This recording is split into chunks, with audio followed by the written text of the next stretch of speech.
Hello students, welcome to MGI.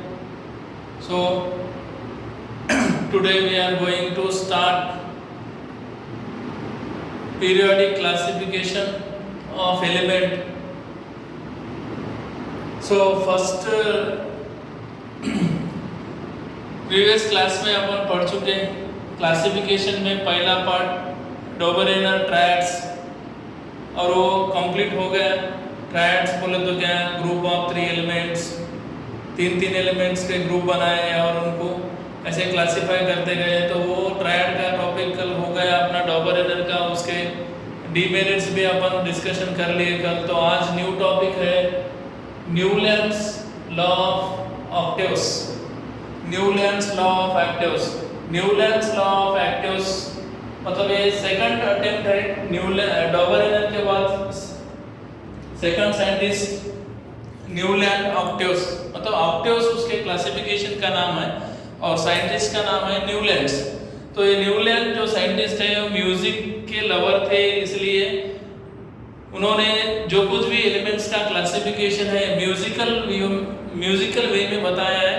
मतलब अभी musical tunes जैसे कि वेस्टर्न और इंडियन, इसमें 7 म्यूजिकल ट्यून्स होते हैं। वो म्यूजिकल स्टोन्स है जो यहाँ पे लिख लिया मैंने, सा रे गा मा पा दा नी। सो ये म्यूजिकल ट्यून्स है, 7 म्यूजिकल ट्यून्स है। तो उन्होंने क्या किया, जो भी एलिमेंट उस टाइम जितने भी एलिमेंट डिस्कवर हो चुके थे, कितने 1866 में 56 नॉन एलिमेंट्स थे। उस टाइम कितने एलिमेंट्स की डिस्कवरी हुई थी? 56 एलिमेंट्स की डिस्कवरी हुई थी। और वो 56 एलिमेंट्स को न्यूलैंड्स ने ऑक्टेव्स मतलब म्यूजिकल ट्यून्स के हिसाब से उन्होंने क्लासिफिकेशन किया। मतलब म्यूजिकल नोट में जो है, मतलब पहला सा रे गा मा पा दा नी, इसके बाद में फिर से क्या रिपीट हो रहा, सा। मतलब फर्स्ट और 8 मतलब 7 के बाद 8 वाला जो ट्यून है वो फर्स्ट के वैसा है, सिमिलर टू फर्स्ट। तो उस बेसिस पे उन्होंने जितने भी एलिमेंट्स डिस्कवर हुए थे 56 एलिमेंट्स, उन्होंने उनके बारे में पूरी तरह स्टडी करके 56 एलिमेंट्स के बारे में पूरा स्टडी करके उन्होंने क्लासिफिकेशन करना शुरू कर दिया था। तो उनका क्लासिफिकेशन क्या था बोले तो इन्होंने जो फर्स्ट क्या मतलब एटॉमिक मास जो है उनको प्रायोरिटी, मतलब एटॉमिक मास को एक प्रिंसिपल बेस बनाते हुए उन्होंने एलिमेंट्स का क्लासिफिकेशन कर दिया। मतलब जितनी भी एलिमेंट की प्रॉपर्टी है उस प्रॉपर्टी, जो भी एलिमेंट की प्रॉपर्टी है वो प्रॉपर्टी एटॉमिक मास से रिलेटेड है, ऐसा उन्होंने मान लिया था। तो उन्होंने क्या किया बोले तो इट्स स्टार्टेड। अब ये जो उनका क्लासिफिकेशन था ना, उसमें मेन पॉइंट क्या बोले तो उन्होंने फर्स्ट एलिमेंट मतलब हाइड्रोजन, लाइटर एलिमेंट हाइड्रोजन से स्टार्ट किया और एंड थोरियम से एंड कर दिया उन्होंने उनका क्लासिफिकेशन।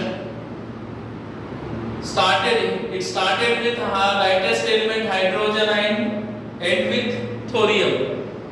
तो हमें उसके कुछ मेरिट्स और डीमेरिट्स दिए हैं। तो यहाँ पे देखिए उनका जो क्लासिफिकेशन था वो मेन किसके बेसिस पे था बोले तो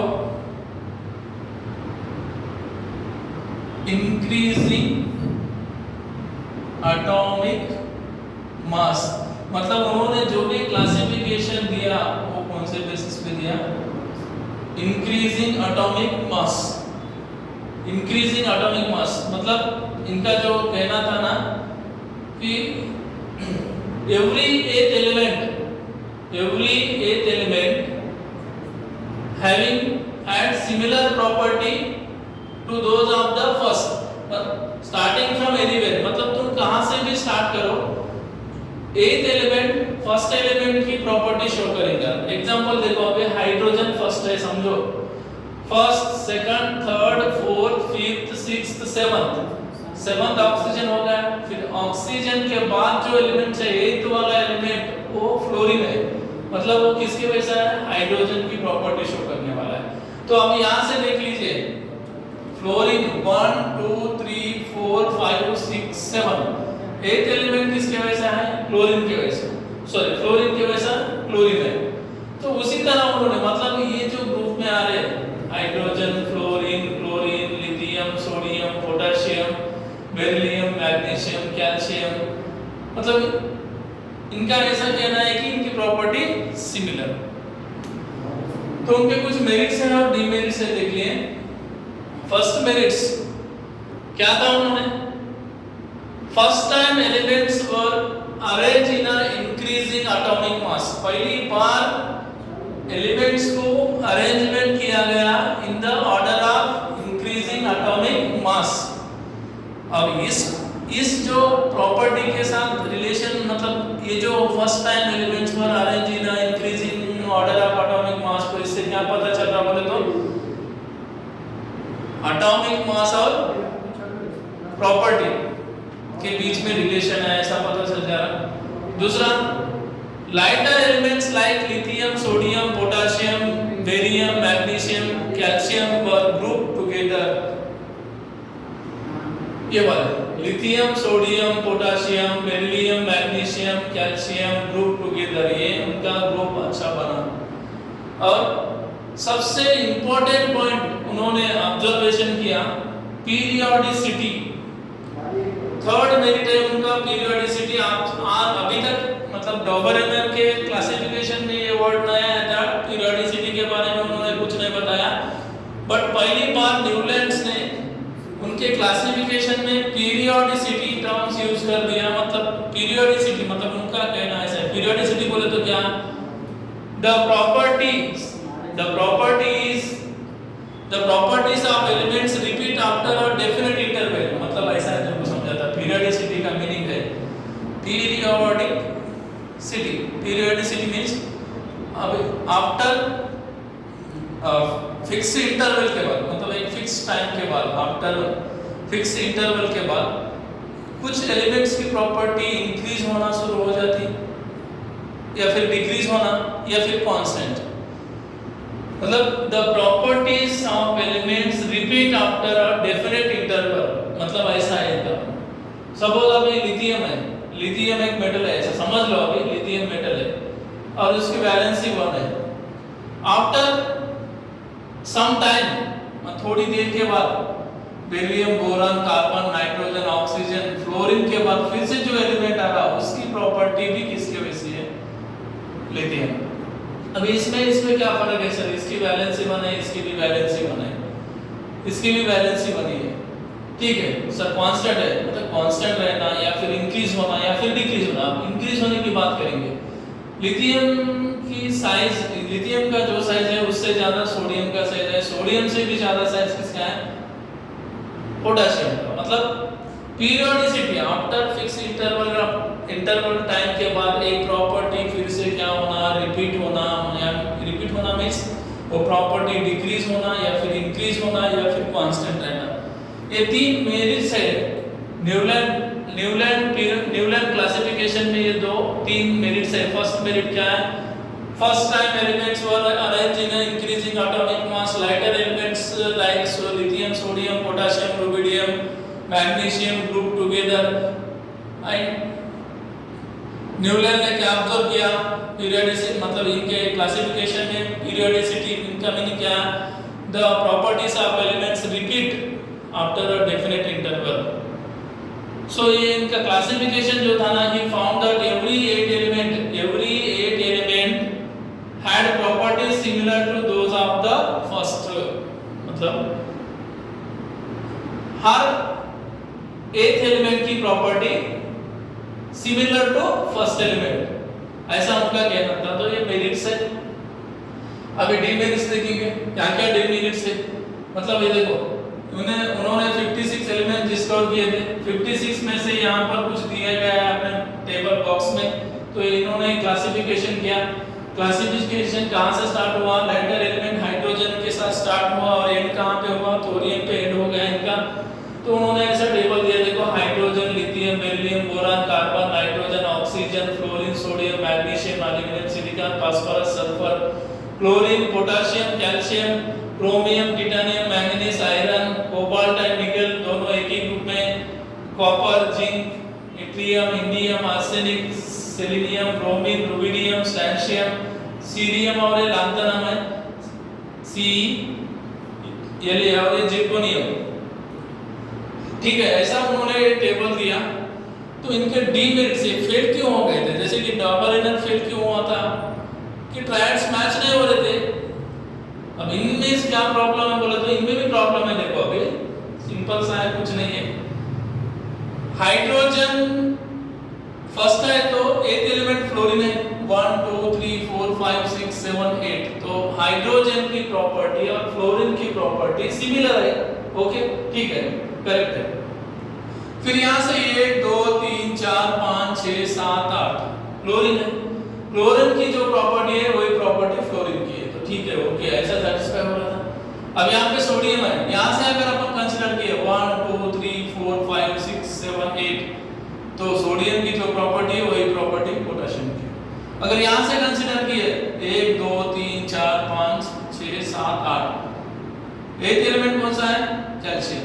फर्स्ट एलिमेंट मैग्नीशियम। तो दोनों की प्रॉपर्टी सिमिलर। ऐसा यहाँ तक मैच हुआ, माइंड में रखो, बहुत इंपॉर्टेंट पॉइंट है। Newland this law was found to be applicable up to calcium. यहाँ तक ये लॉ एप्लीकेबल है।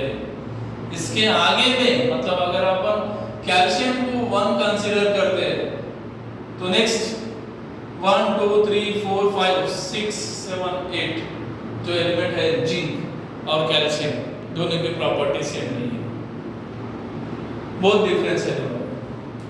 ये हो गया। तो इसलिए पहला डीमेरिट है उसका this law was found to be applicable up to calcium only. Okay, so दूसरा इसका डीमेरिट ऐसा है कि ये जो पीरियोडिक टेबल है जो न्यूलैंड ने दिया, न्यूलैंड ने जो भी पीरियोडिक टेबल दिया एलिमेंट क्लासिफिकेशन करके उनमें एम्प्टी स्पेस नहीं था। मींस फ्यूचर में अगर कौन सा एलिमेंट डिस्कवर हुआ तो उसको रखने के लिए स्पेस नहीं था। तो वो एक डिसएडवांटेज है न्यूलैंड्स का। No space for the newly discovered elements. Future में अगर कौन सा एलिमेंट डिस्कवर हुआ तो उसको रखने के लिए स्पेस अवेलेबल नहीं था यहाँ पे। Right, no space for newly discovered elements. Okay, तीसरा क्या था फिर?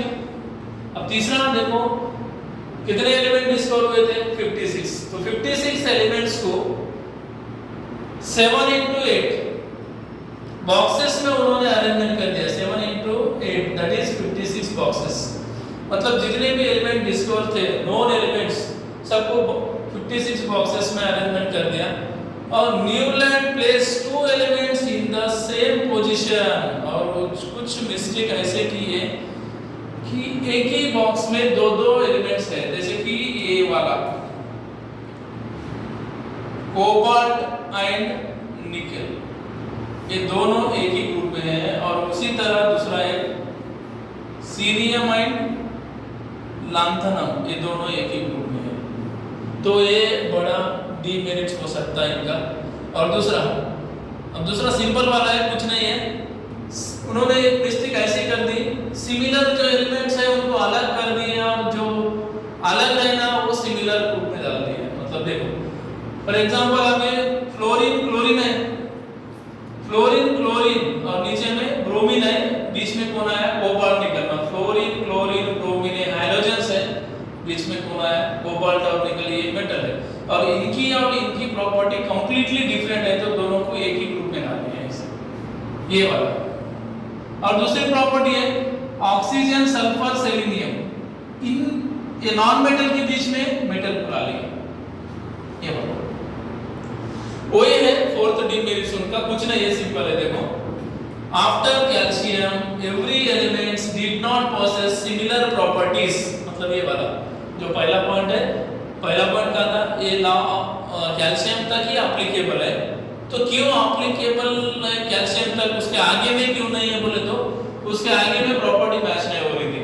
सो इसलिए यहाँ पे ऐसा लिख दिए after calcium every elements did not possess similar properties to those of the first. ये रीजन है उनका, फर्स्ट का रीजन यही है. This law was found to be applicable up to calcium. Calcium तक ही क्यों applicable है, बाद में क्यों applicable नहीं है बोले तो ये पॉइंट लिखना. After calcium every elements did not possess similar properties to those of the first. ठीक है, समझ में आया. बाद में देखो, he placed the metals cobalt and nickel under the node Sa with halogens.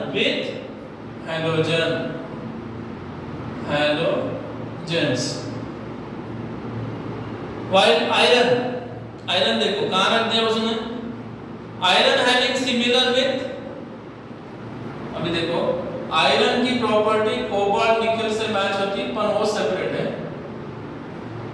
और जिनकी प्रॉपर्टी सेम है वो, जिनकी प्रॉपर्टी सिमिलर है वो सेपरेट कर दिया, और जिनकी प्रॉपर्टी सिमिलर नहीं है उनको एक में डाल दिया, मतलब एक ग्रुप में ले लिया.